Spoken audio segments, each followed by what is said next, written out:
In this, you've either stopped by my blog and you're checking out my latest blog post, or you're watching some YouTube. Either way, a big hello and thank you for checking it out. It's something completely new and different for me. I've never done anything like this before, so I hope you enjoy it and hopefully it goes well. I just want to say I'm sorry about the lighting. It's getting darker and darker outside, and I'm just filming my tablet, so it's not particularly equipped for this, but hopefully it'll be okay and comes out all right. So why am I doing this? Why have I decided to do a vlog? A couple of reasons. I enjoy watching other people's. I enjoy, from the more professional ones that you see on YouTube, just to some people messing about on YouTube. I enjoy them all. I love watching videos on organisation and planning and planners. That's my new obsession, planners. I love watching people's videos about it. I just find it really interesting, watching how they set their planners up and what they do. That's just one of my things. I don't know if anyone else enjoys them out there, but I know there is a whole community of people that love these things. But I'm also, sometimes when you're writing blog posts, you write blog posts, you take your pictures, but sometimes I think it'd be quite nice to physically show someone in a video. So something I'm going to dabble with and give a go. Another reason is, the reason I started my blog, which I think I might have just said, is in 2011, was because of being diagnosed with multiple sclerosis. And one of the main symptoms I had with MS was it affected my speech. And this has had a kind of a lasting impact with me. It affected my nerves, makes me very nervous about talking out, and has affected my confidence a little bit. Not in all situations, only in certain situations. But I thought perhaps doing videos would help improve this in me. So we'll see how it all goes. So as I said, it's just a little introductory video, just to talk about a little bit about myself, for those who don't know much about me or haven't read my blog. And then I shall tell you a bit about what I plan to do in some future videos if it all goes to plan. So I said I was diagnosed with MS back in 2011. It's for me, as you can see, I'm well, look reasonably well and healthy. I feel I've had quite a lucky escape. With MS, I have a relapse remitting MS, so you have a relapse, you get better, you might have another relapse and you get better. But for a lot of people, those relapses can cause damage, and damage that doesn't always return back to normal once you recover. Luckily for me, I did recover each time, because in those times of relapse, or when I had the relapses, I had quite serious or severe symptoms which were quite distressing. How it affected me is I had sensory symptoms, so the different relapses affected me differently, but a lot of them would involve pins and needles and numbness, loss of sensation. There were times that I was completely numb down one side, even my bum cheek was numb, which is kind of odd. It's really odd when you so from that and pins and needles to actually one of my affecting my balance, where I couldn't walk properly. But one of my biggest issues, one that bothered me the most, was it affected my speech. Now, it's a pretty terrifying experience. If I thought I couldn't communicate with people, I do like to chat a lot, so if I couldn't communicate with people, I don't know what I would do. And so it's really quite scary when you can't, when it does, something like that does affect the speech. At some of the worst times with my speech, I remember being out with my friend once, and we were waiting for her husband to come to the pub, and so we're just sitting there with a bottle of wine, trying to have a chat, and we could hardly have a conversation because literally every few seconds I wouldn't be able to speak. So what would happen is, about the best I could do is just make a sound, or I knew it was happening because I'd have a funny feeling in my head. I feel not dizzy, but just have a little odd sensation. I knew it'd be coming on, so sometimes I'd be able to pre-warn them, or they would get used to how I'd look when it was going to happen, and I just couldn't get my words out. So I'd kind of go like a that's about the best I could do. The only sound I could sort of make was a sound of an M. And it would only last a few seconds, and I'd call these my moments. But that time I was out with my friend, it was literally having every few words or every few minutes, and so in the end we just kept laughing about it, because you have to laugh, what can you do?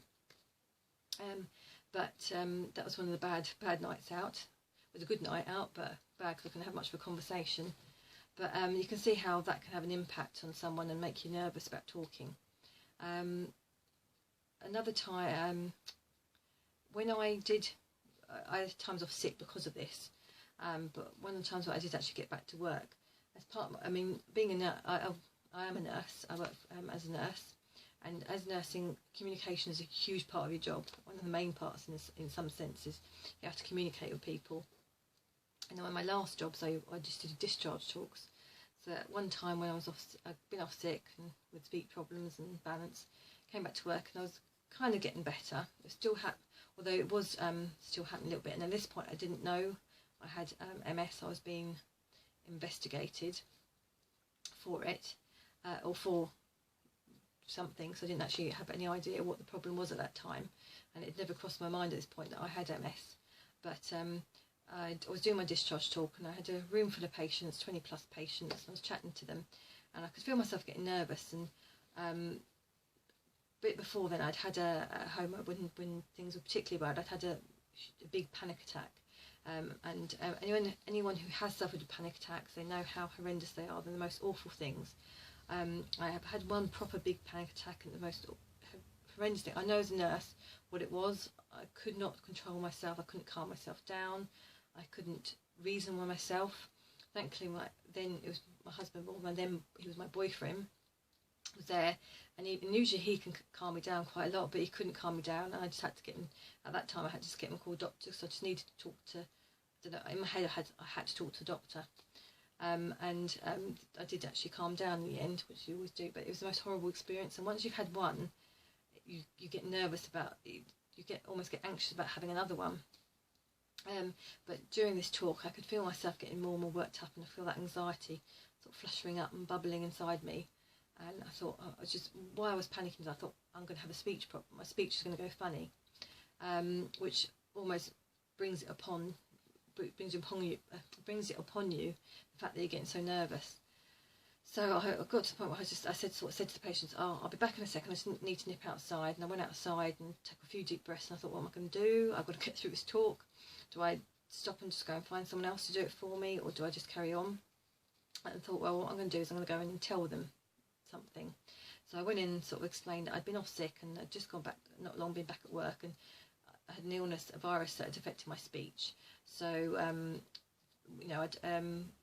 please bear with me, and if my speech goes funny, just ignore me. It's something that is getting better, but just ignore me or laugh at me, it's fine, but just let me carry on. So I managed to get through the talk, and the patients were lovely, and they just ignored me when I did odd things, and I got through that. But after that, I decided I couldn't do any more talks. I just couldn't face that. It made me too nervous and anxious, and that's something that that stayed in me ever since. And that was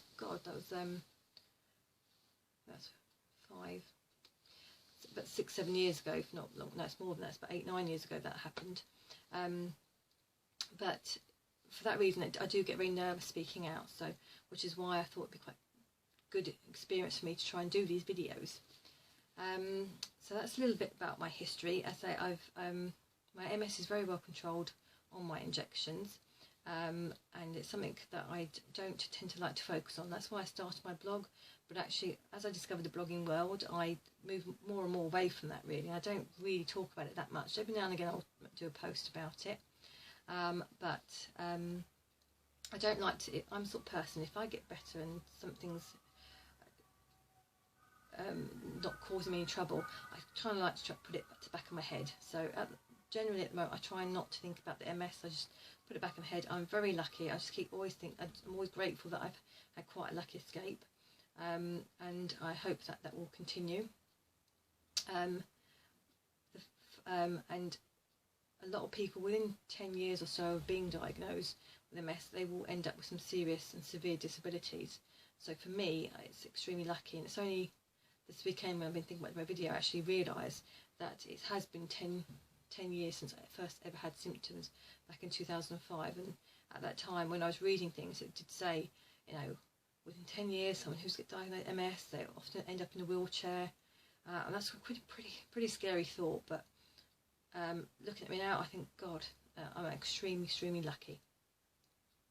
So that's just a little bit about my history and why I started blogging. I say things have changed a lot on the blog. I've moved away from talking about things just like MS, but I hope to progress on my blog a little bit more. I find that I really put my whole self into my blog because I work full time as a nurse. That kind of takes a huge part of my life, with my job, I end up like for the last few years I've just done one course after another course after another course, and currently I'm on another. Well, I'm not on a course, but I'm currently having to do some coursework for a course that I've been on, and which is due to be handed in a couple of weeks. And in fact, that's what I should be doing now. I should be doing my coursework. It's due in. Well, I'm hoping I've got an aim to get it all done by next weekend. I even wrote myself out a little card this weekend. I don't know if you can see that. And I wrote little positive thoughts or things to keep me going. And the first one was on my top 3 was stay focused. I don't think I've done a very good job of that today. Stay calm. I'm very calm and relaxed. I'm doing a video. And number 3 will be do not procrastinate. I'm a big procrastinator. I can just about say the word, but and I think I failed miserably with that. In fact, I'm sitting here making a video. But hey, I'm going to get back to my coursework any moment now. So I hope you've enjoyed getting to know me a little bit better. Future videos I hope to do are, I'm actually going to talk a little bit about some of the, actually what I'm using as my new planner, the Final Facts Clipbook. I love this. It's really great. It's more of a notebook rather than a planner, but I'm using it as a planner. So I want to tell people a little bit more about it, and those stationery addicts out there will probably enjoy hearing about it, or not even hear about it, having a look at it. So that's what I'm going to do about it next time I do one of these. I hope you're okay, and hope you enjoyed that, and I hope to see you again on my blog again soon. If you did like it, be nice and give me a thumbs up. Please feel free to leave comments either on my post or in the box below on YouTube. And I'm all up for constructive criticism, but don't be mean. Constructive criticism is good, just being mean is just not nice. So I hope to see you all again soon, and take care. Have a nice time. Bye.